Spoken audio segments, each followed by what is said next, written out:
Welcome to the Relationships Decoding Podcast. Ever get that feeling like, that feeling where your inner voice is just like your worst critic? Oh, God. Like you're at work, you're trying to nail this presentation, and then you make this tiny little mistake. Right. And your brain just goes, oh, that was awful. Everyone thinks you're incompetent now. Yes. Yeah. If you're someone who's hard on themselves, or maybe you're dealing with that workplace anxiety, you know that feeling. Definitely. Or say you're at a party, right? And you're hoping to connect with people, and it feels like every little thing you do or say, you're just analyzing it internally. Like, why did I laugh so loud? Did I interrupt somebody? I am so awkward in these situations. We've all been there. We have. And it's interesting, right? We treat these criticisms like these private battles. Yeah. But the thing is, this week's source material really highlights that it doesn't exist in a vacuum. This self-criticism, it doesn't just affect us. Right. It really impacts how we show up in our relationships, how we interact with everyone. It's so true. In this deep dive, we're going to unpack that connection. We're going to look at insights from How to Stop the Cycle, Okay. which really dives into how being super critical of yourself can create problems in your friendships, in your love life, even at work. Yeah. And the main idea here is that all that negativity inside, it kind of leaks out and affects how we engage with the world around us. Right. Especially for anyone who finds that their self-judgment is messing with their social life or creating tension with their family and friends. Exactly. So our goal today is to really help you guys understand this dynamic. We want to look at why being hard on yourself can cause friction in your relationships. Yeah. And more importantly, we want to give you some actual strategies that you can use to break free from this cycle. That's the goal. It's about building healthier, more fulfilling connections with others, but also, of course, a more compassionate relationship with yourself. Okay, so let's get into it. The source talks about this self-criticism spiral and how being down on yourself can actually make you more likely to judge other people. Okay. How does that even work? So to get this, it helps to think about psychological projection. Right. Basically, projection is when we take our own, unacceptable thoughts, feelings, or even flaws and put them onto someone else without realizing it. Oh, interesting. When you're always finding fault with yourself, you're basically coming from this place of discomfort. And often, you have these unmet needs for self-acceptance. And that discomfort, we don't even realize it, gets projected outward onto the people around us. Huh. The article talks about this research from UC Berkeley. Okay. It found that 68% of Americans base their self-worth on getting validation from others. Wow, that's a lot. It is. And here's the kicker. The more you need that validation to feel good about yourself, the more resentful you become when people don't meet those expectations.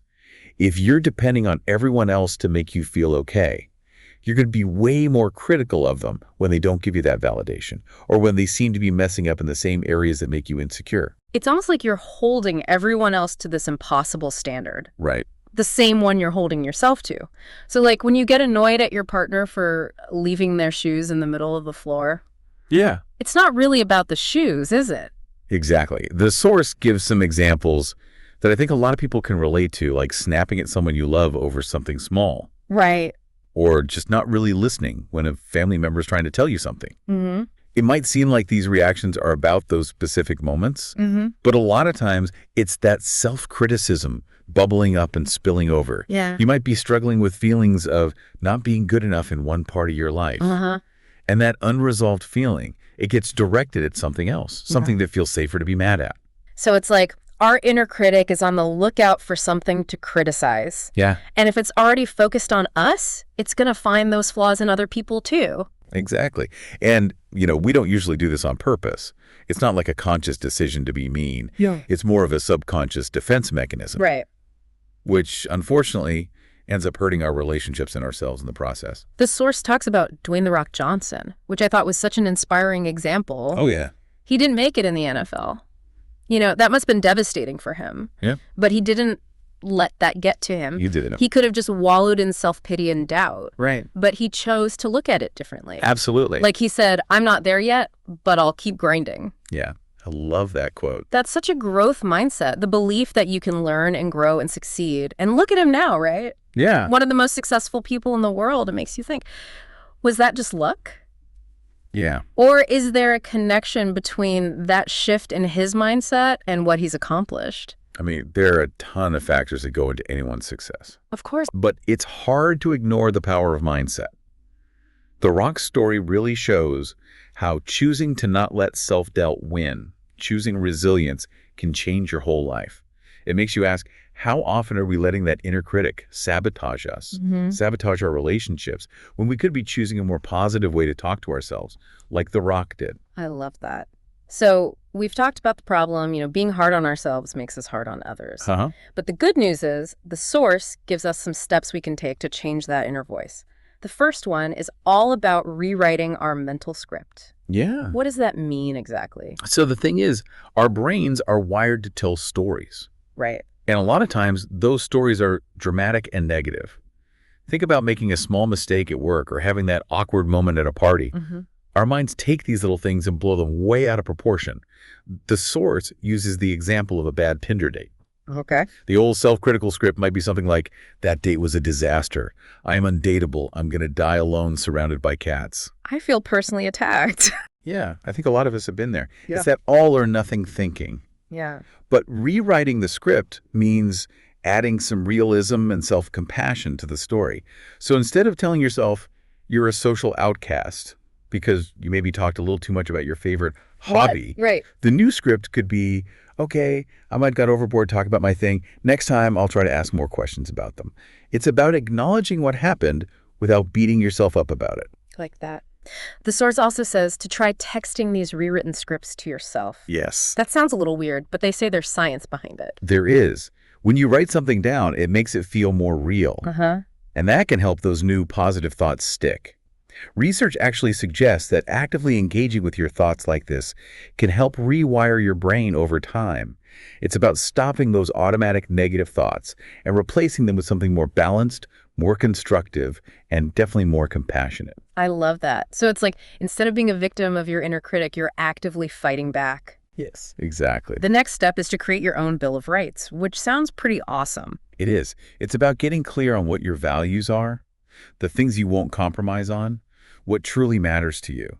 The source suggests sitting down, maybe with a cup of coffee or whatever, and really asking yourself that question. Okay. Let's say authenticity is a big one for you. If that's something you truly value, then feeling like you always have to be perfect goes against that.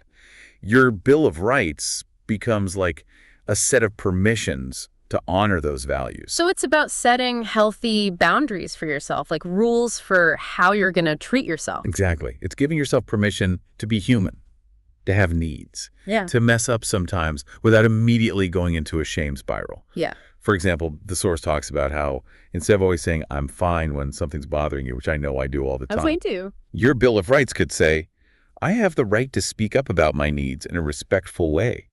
And that can empower you to actually deal with the problem. And then there's the idea of reframing mistakes, not as personal failures, but as data. Like, lesson learned, margaritas plus online shopping equals regret. That's so good. It's about valuing growth and learning. I love that shift. It takes the pressure off. It's not about being perfect. It's about learning and growing. The third step is called treat yourself like a rescue puppy. Yeah. Which is just the cutest name. It makes you think of being gentle and caring. Tell me about it. I love this one. It's about using our natural ability to be empathetic. We've all seen those videos online, right? Yeah. Ones where people are calming down these scared animals. Mm-hmm. So sweet. The source says we should treat ourselves with that same kindness and patience. When you make a mistake, or you're just feeling down, instead of beating yourself up, Yeah. try being soothing and understanding, like you would with a puppy. Imagine saying to yourself, hey, it's okay.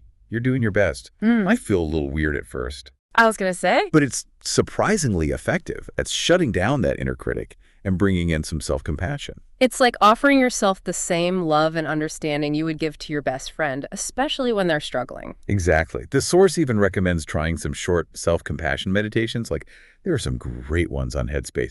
And don't forget to celebrate those small wins, those little moments where you did something good for yourself, like, I drove past In-N-Out and didn't give in. Go me. Recognizing those moments helps build a more positive self-image. I think for people like us who are used to being super critical, being kind to ourselves is probably the hardest part. Yeah, that makes sense. We're so used to that negative self-talk that anything else feels weird. That's a really good point. And you're right. Self-compassion is a skill you have to practice, just like learning anything new. Yeah. But the more you choose self-compassion over self-criticism, the more natural it will become. It will become your default. And that leads to a more positive internal environment and makes you more resilient when things get tough. We've got these 3 amazing steps to help quiet the inner critic. But the source also gives us this crucial question to ask ourselves when we're judging other people. What is it? Okay, this is where it all comes back to how this affects our relationships. The question to ask yourself is, am I actually mad at them, or am I just projecting my own insecurities onto them? Oh. That's a powerful moment for some real self-reflection. When you feel that irritation, that judgment towards someone, stop for a second. Right. And really look at what's going on inside of you. Mm-hmm. Are you reacting to what they're doing, or are they maybe triggering something in you? Yeah. A fear, an insecurity, something you're already critical of in yourself. You're like, they're a mirror, but they're not just reflecting them, they're reflecting us. Exactly. And the main message here is, as the source puts it, when you stop fighting yourself, you stop picking fights with everyone else. That inner peace, it really does spread outward. It's like if you're someone who gets frustrated in social situations or you're always nitpicking your coworkers, it could be that the real conflict is inside you, not outside. Right. And dealing with that inner critic with kindness and understanding can really change your relationships for the better. It's about shifting from trying to fix other people to understanding and accepting yourself, even the parts you don't love. So to recap, what we're trying to understand here is how connected our self-criticism is to our relationships and how happy we are in general. Yeah. That voice in our head, it's not just annoying, it affects how we see the world and the people in it. Absolutely. Yeah. And the source has this simple but powerful challenge for us this week. Try talking to yourself with the same kindness, patience, and understanding that you'd give to a good friend. It's a small change, but it can make a huge difference in how you feel. And the cool thing is, you can actually see how this affects your relationships. Right. Do you react differently to people? Do arguments feel less intense? It's all about noticing those changes. And that brings us to our final thought. Think about all the energy you spend on self-criticism, all that negative talk. What if you took even a little bit of that energy and used it for self-compassion, for self-acceptance, for really understanding yourself? Just imagine what kind of positive changes you might see in your life, in your relationships. Something to think about. Thanks for listening. Don't forget to subscribe, and see you next time.